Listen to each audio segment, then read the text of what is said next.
Competitors, welcome to competitors classes. हमारी series chemistry की continue है अभी, जिसमें हम पॉलीमर या बहुलक पढ़ रहे हैं। तो उसी को आज हम थोड़ा सा और आगे पढ़ने वाले हैं। तो जो लोग भी चैनल पे नए हैं, चैनल को सब्सक्राइब कीजिए, लाइक कीजिए, शेयर कीजिए। भाई आपका सपोर्ट मेरे लिए भी बहुत वैल्यूएबल है। आपके सपोर्ट से बहुत मोटिवेशन मिलते हैं और अच्छा से अच्छा करने की प्रेरणा मिलती है।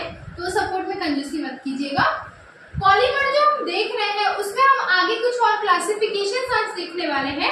एक आध वीडियो क्लासिफिकेशन की आएगी, फिर हम इंडिविजुअली एक एक पॉलीमर के बारे में डिटेल करेंगे।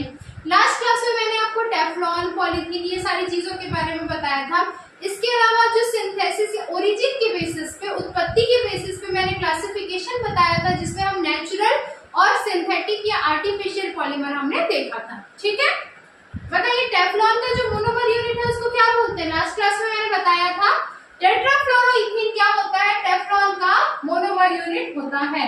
और इसके यूजेस कहाँ कहाँ पे आते हैं भाई? जो नॉन स्टिक कुकवेयर से वहां पे टेफ्लॉन के यूजेस आते हैं।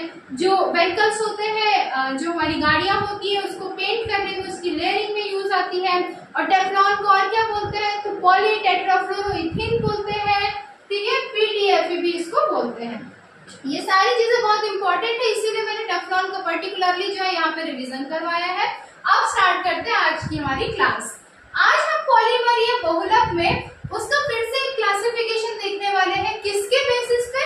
स्ट्रक्चर के बेसिस पे, उसकी संरचना के बेसिस पे उसका क्लासिफिकेशन देखने वाले हैं। ठीक है, स्ट्रक्चर या संरचना के बेसिस पे। तो स्टार्ट करते हैं। सबसे पहला हम क्या देख रहे हैं? Linear polymer. लीनियर जो शब्द होता है वो किसको दर्शाता है? लाइन को शो करता है। किसको शो करता है भाई? लाइन को, रेखा को। ठीक है, राइट लिख दिया मैंने, लाइन को या रेखा को शो करता है। तो रेखीय बहुलक या लीनियर पॉलीमर क्या होता है? तो इस तरीके का स्ट्रक्चर होता है लीनियर पॉलीमर का, जहाँ पे ऐसे लाइन बने हुए होते हैं। ठीक है, ये कैसा होता है? इनकी जो लाइंस होती है वो well organised and orderly arranged होती हैं। क्या मतलब है इसका? मतलब ये जो लाइंस होती है वो अच्छे से ऑर्गेनाइज्ड होती है। ऐसा कहीं पे कोई भी लाइन नहीं होता है, बिल्कुल एक सीक्वेंस में अरेंज होंगी, ऑर्डर में, एक ऑर्डर में अरेंज होती है। ठीक है, इसका जो एमपी का क्या मतलब होता है? Melting point. मेल्टिंग पॉइंट मतलब किसी भी वस्तु के पिघलने की दर को, किसी भी ऑब्जेक्ट के मेल्ट होने के रेट को हम मेल्टिंग पॉइंट बोलते हैं। तो इसका मेल्टिंग पॉइंट क्या होता है? ज्यादा होता है, हाई होता है। हाई मेल्टिंग पॉइंट का क्या मतलब है? हाई मेल्टिंग पॉइंट का मतलब होता है कि यदि किसी ऑब्जेक्ट का, किसी वस्तु का मेल्टिंग पॉइंट या उसके पिघलने की दर ज्यादा है, तो हमको उसको ज्यादा से ज्यादा टेम्परेचर देना पड़ेगा, तब वो कहीं जाके मेल्ट होगा या पिघलेगा। इसको क्या बोलते हैं? मेल्टिंग पॉइंट बोलते हैं। उसी तरीके से इसका बॉइलिंग पॉइंट मतलब इसके बॉइल होने की, इसके उबलने की रेट भी क्या है? ज्यादा है। किसकी बात कर रहे हैं? लीनियर पॉलीमर की। ठीक है, क्या क्या होता है? अच्छे से ऑर्गेनाइज्ड होते हैं, इसके जो स्ट्रक्चर होते हैं वो, इसकी लाइंस होती है, इसकी रेखाएं होती है अच्छे ऑर्डर में। इसका मेल्टिंग पॉइंट हाई होता है, उसका बॉइलिंग पॉइंट हाई होता है। क्या होते हैं? क्लोज्ड पैक होते हैं। क्लोज्ड पैक का क्या मतलब है? आपस में बिल्कुल डेंसिटी के साथ इन लोगों के बीच में गैप बहुत कम होता है। दो लीनियर पॉलीमर्स के मतलब लीनियर पॉलीमर्स के जो दो लाइंस हैं, जो दो रेखाएं हैं, उनके बीच में जो गैप होगा ना, ये बहुत कम होगा। मतलब आपस में अच्छे से क्लोजली क्या होंगे? पैक होंगे। ठीक है, हाईली डेंस होंगे। अब ये लोग आपस में बहुत पास में है, क्लोजली पैक्ड है, तो इनकी डेंसिटी या घनत्व भी क्या होगी? बहुत ज्यादा होगी। ठीक, किसके? ये स्पेसिफिकेशन से, लीनियर पॉलीमर के स्पेसिफिकेशन से। एग्जांपल देखते हैं। पीवीसी, जिसको हम पॉलीविनाइल क्लोराइड बोलती है। ठीक है, पीएन पॉलीएक्रिलोनाइट्राइल बोला जाता है। फिर हो गया आपका टेफ्लॉन, हो गया पॉलीथीन, हो गया सेल्यूलोज। सेल्यूलोज किसका एग्जांपल था? नेचुरल पॉलीमर का एग्जांपल था। ये सब किसके एग्जांपल्स हैं? लीनियर पॉलीमर के भी एग्जांपल्स हैं। ठीक है, सेकेंड हम देखते हैं ब्रांच्ड पॉलीमर। ये सारी चीजें लिखी हुई है तो मैं आपको एक्सप्लेन करती हूँ, थोड़ा सा फास्ट अप रखेंगे इसको। ब्रांच्ड पॉलीमर, ब्रांच मतलब क्या होती है? जिनकी शाखाएं होती है, जिनके ब्रांचेस निकले हुए होते हैं। इस प्रकार का क्या होगा? इसका स्ट्रक्चर होगा ब्रांच्ड पॉलीमर का। ठीक है, ये तो बिल्कुल किडनी जैसा लगने लगा। चलो ठीक, क्या होगा, डिसऑर्गेनाइज्ड होगा, मतलब किसी एक सीक्वेंस में नहीं होंगे। जैसे पेड़ों की शाखाएं होती है, एक सीक्वेंस में कहाँ होती है, अलग अलग फैली हुई होती है ना, बिल्कुल उसी तरीके से इसके ब्रांचेस भी क्या होंगे, फैले हुए होंगे। ठीक है, देन इनके बीच में वीक फोर्स ऑफ अट्रैक्शन होगा, मतलब ये जो इनके ब्रांचेस होंगे उनके आपस में जो अट्रैक्शन वाली जो फोर्स होगी वो क्या होगी, कम होगी, पास पास नहीं रहेंगे, इधर उधर फैले रहेंगे, दूर दूर रहेंगे। जैसे गर्मी के टाइम में होता है ना, सब लोग अरे दूर दूर रहे, बिल्कुल पास में मत आओ, उसी टाइप से रहते हैं लोग। इनका मेल्टिंग पॉइंट क्या होगा, लो होगा, मतलब बहुत जल्दी पिघल जाएंगे। ठीक है, एमपी का मतलब क्या होगा, melting point, melting point, and BP का क्या मतलब होगा भाई, बॉइलिंग पॉइंट। ठीक है, एमपी का मतलब मेल्टिंग पॉइंट और बीपी का मतलब बॉइलिंग पॉइंट। इनके बीच में डेंसिटी मतलब इनका जो घनत्व और टेंसाइल स्ट्रेंथ, इनकी खिंचा जाने की जो क्षमता होती है, ये दोनों क्या होगी, कम होगी, बहुत ही कम होगी। इनके बीच में डेंसिटी कम होगी और इनकी टेंसाइल स्ट्रेंथ भी कम होगी। इसके एग्जांपल है ग्लाइकोजन। ग्लाइकोजन क्या होता है, हमारी बॉडी में फैट के फॉर्म में जो रिजर्व होता है, जो हमको बाद में फास्टिंग के टाइम पे, उपवास के टाइम पे जो हमको एनर्जी देता है, वो ग्लाइकोजन होता है। और ग्लाइकोजन बहुत जल्दी पिघल जाता है, इसीलिए किसका एग्जांपल है, ब्रांच्ड पॉलीमर का एग्जांपल है। और क्या होगा, अमाइलोपेक्टिन, ये दोनों किसके एग्जांपल है, ब्रांच्ड पॉलीमर के एग्जांपल है। ठीक है, शाखाओं वाले पॉलीमर के एग्जांपल है। थर्ड हम देखते हैं क्रॉस लिंक्ड पॉलीमर। क्या होगा, cross linked polymer. Cross linked का क्या मतलब है कि ये जो पॉलीमर की अलग अलग जो लाइंस है, इनके बीच में इस तरीके से क्रॉस लिंकिंग होगी। ठीक है, ये तीन, जैसे एक यहाँ, इसके बीच में एक है, फिर इसके साइड साइड में एक है, इस तरीके से जो लिंकिंग होती है, जो जुड़ाव होता है, उसको क्या बोलते हैं, क्रॉस लिंकिंग बोलते हैं। तो ये क्रॉस लिंक्ड पॉलीमर है। सबसे ज्यादा हार्ड या टफ पॉलीमर किसको बोला जाता है, क्रॉस लिंक्ड पॉलीमर को ही बोला जाता है, सबसे ज्यादा कठोर होता है। ठीक है, फिर इसमें कैसी होती है, 3D नेटवर्किंग होती है, मतलब 3 डायमेंशनल नेटवर्क होगा।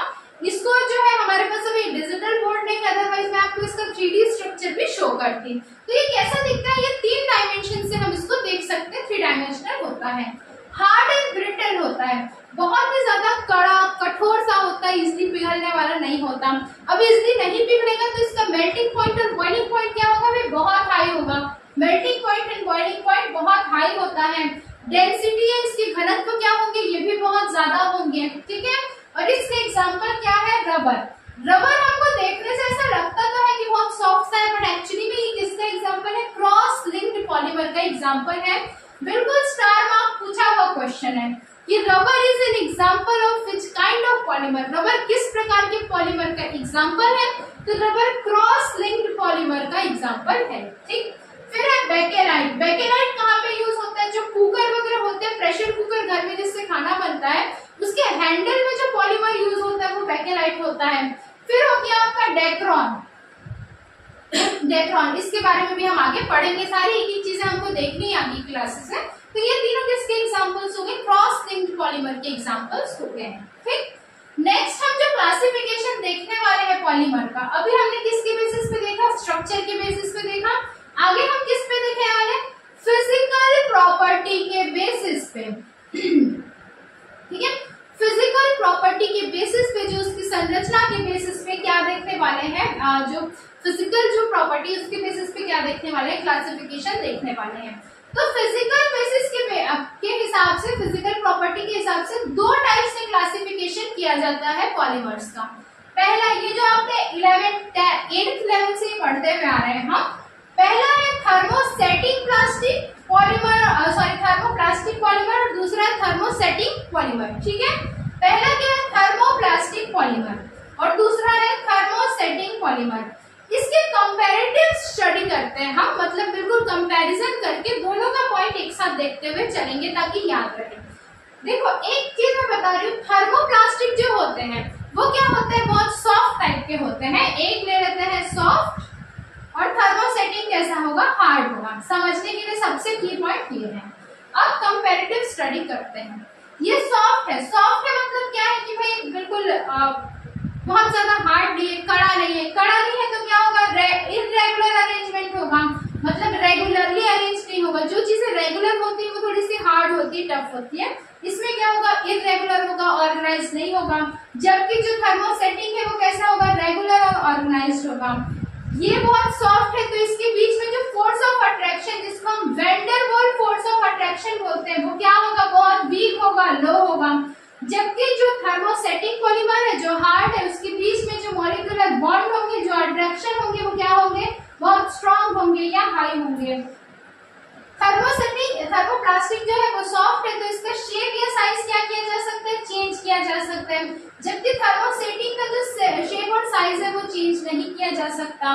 थर्मोप्लास्टिक जो है बहुत सॉफ्ट है, और ये जब इसको हम टेम्परेचर देंगे तो और ज्यादा सॉफ्ट हो जाएगा, पिघल जाएगा, जबकि जो थर्मोसेटिंग है वो हीट या टेम्परेचर देने में नहीं पिघलेगा। ठीक है, ये क्या होता है, बहुत इजीली खिंचा जाता है, सॉफ्ट सा है, और ये कैसा है, हार्ड है, बहुत इजीली खिंचाता भी जाता नहीं है। ठीक है, मतलब बहुत ब्रिटल सा रहता है, बिल्कुल टफ सा रहता है, रफ एंड टफ।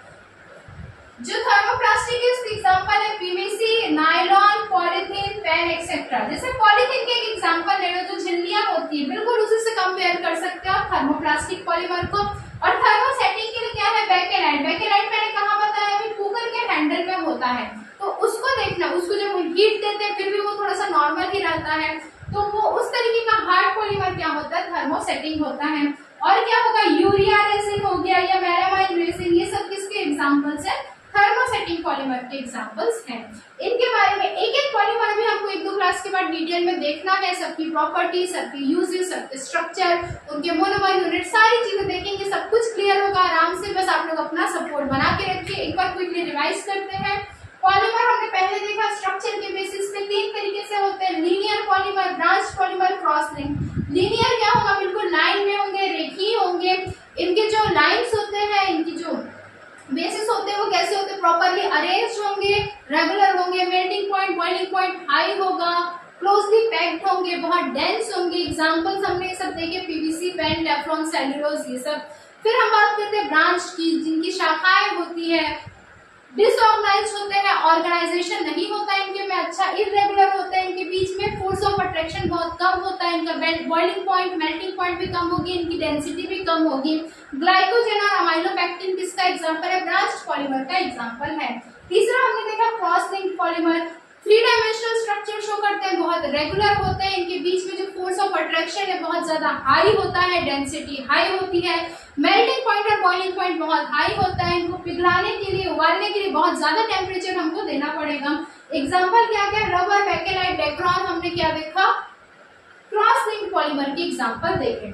ठीक है, सेकेंड क्या है, फिजिकल प्रॉपर्टी के बेसिस पे जो है हमने क्लासिफिकेशन किया थर्मोप्लास्टिक पॉलीमर और थर्मोसेटिंग पॉलीमर का। थर्मोप्लास्टिक सॉफ्ट होता है, थर्मोसेटिंग हार्ड होता है। फिर से वही चीजें देखिए, एक रेगुलर, इरेगुलर होगा, एक रेगुलर होगा, एक में वीक फोर्स ऑफ अट्रैक्शन होगा, low boiling point, melting point बहुत लो होंगे, शेप और साइज हीट करने में चेंज हो जाएंगे। किसके साथ, थर्मोप्लास्टिक के एग्जांपल्स देखे हमने, पीवीसी, नायलॉन, पॉलीथीन, पेन, ये सब। फिर हमने क्या देखा, थर्मोसेटिंग देखा कि बहुत हार्ड होगा, बिल्कुल ही किससे मिलता जुलता है, क्रॉस लिंक से मिलता जुलता है, और इसके एग्जांपल्स फिर हमने देखे हैं। तो चलो फिर मिलते हैं अगली क्लास में, बिल्कुल अपना सपोर्ट बना के रखिए।